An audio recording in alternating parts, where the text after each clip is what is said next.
was the binding channel that I've now routed into the top. I can't put the binding in just yet. There are some other things I will need to do first. I haven't even, cut the neck pocket. I've started making the neck though. A standard scarf joint. It's going to be a back-angled neck.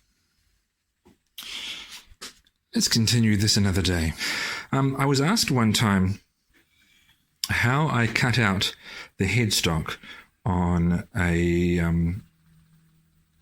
headstock that's back-angled, because you can't just feed that across the bandsaw because it's angled back. You could sit it up on something and maybe do it that way. That would get a bit fiddly, and I don't do that. Some people might route out their headstocks. I'm not sure. I've had bad luck with that in the past, with pointy bits being broken off by routers. So what I do is I drill the outline so that I can then see the outline from the other side and cut that out on the bandsaw, because now I can sit that flat on the bandsaw table easily. So that is what I shall do now.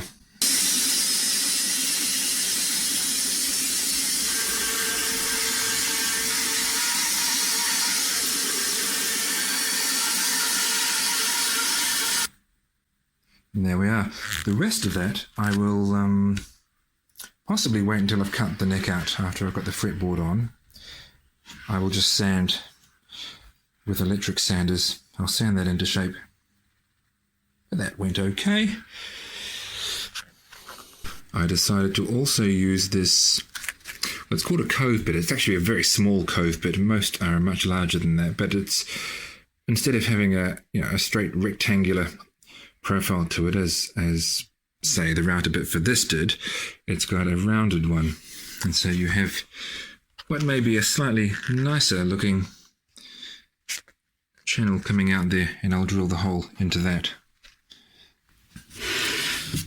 There are a number of guitar projects that are delayed by the fact that I am a good neighbour. It's getting later in the evening, but still early enough that I have the drive to continue working, but probably a bit too late in suburbia to be using my drop saw, for example, which makes lots of noise.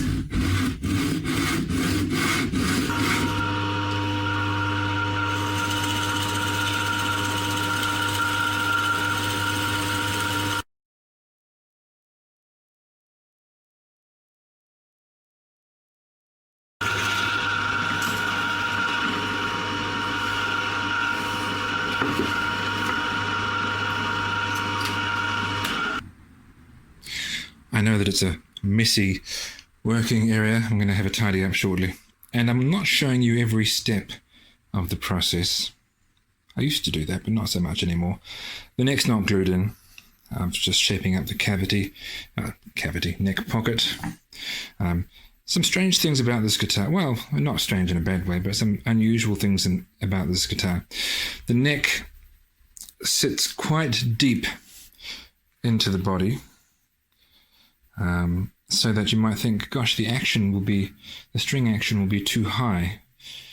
But unlike most guitars that have a Telecaster style bridge, I've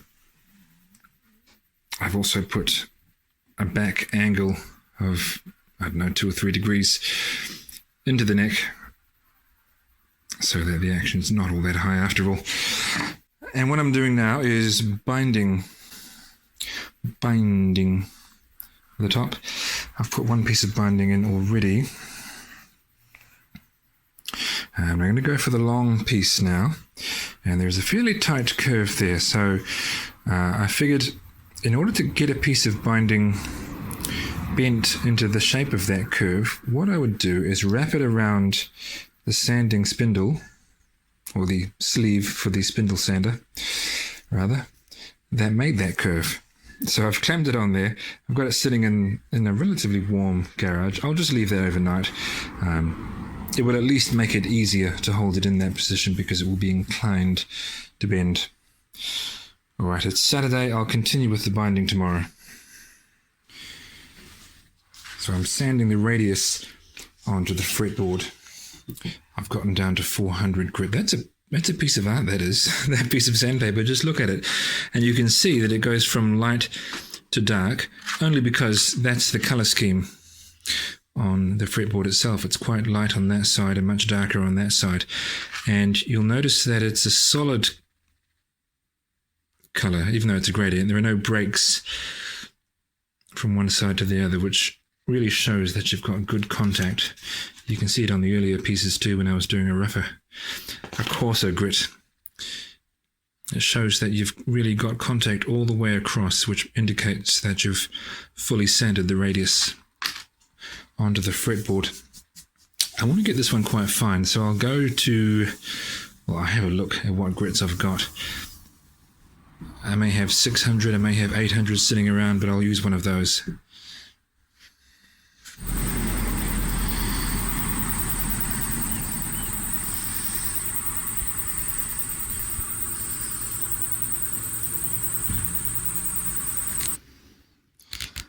Attaching plastic binding with acetone is a bit of a messy business. I get little bits of melted plastic stuck to my skin. I have to scrub that off. Actually, sanding it off works quite well.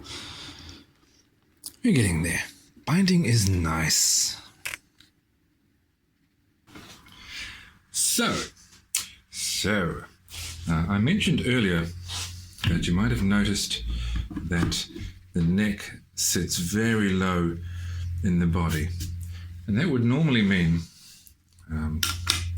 that with any bridge, even this kind of bridge, a Telecaster bridge, which doesn't have particularly high saddles, that would still mean that the action is far too high, because you've got your strings all the way up here coming off the bridge, and so the further down you sink the neck, the higher the string action. And so there is a slight break angle to the neck. I've angled the neck back slightly this way just to pull the strings down and make the action lower. Now functionally, noisy cars we have around here, functionally that's fine. It will give me a decent angle, a decent action, but aesthetically I'm not happy with the binding disappearing beneath the surface. I want it to sit up like a normal neck, basically. So I'm just going to change things a bit. Watch what I do. Over here at my bandsaw, I've taken what might have been potentially a scrap or a small piece of rosewood and resawn it, just split it. Not exactly, down the middle, but enough to make. It's not really a shim, because the shim is not attached to anything. You just put it behind the neck to change the height or to change the angle. I'm going to make the heel, well, it's not really a heel because it's a glued in neck, but I'm going to make part of the neck thicker. So let's put this through this thicknesser and then attach it to the neck. Right, so this is going to go on the back of this part of the neck, which will make the neck sit up higher in the body. And then I will be able to route the pocket to the perfect depth for the neck.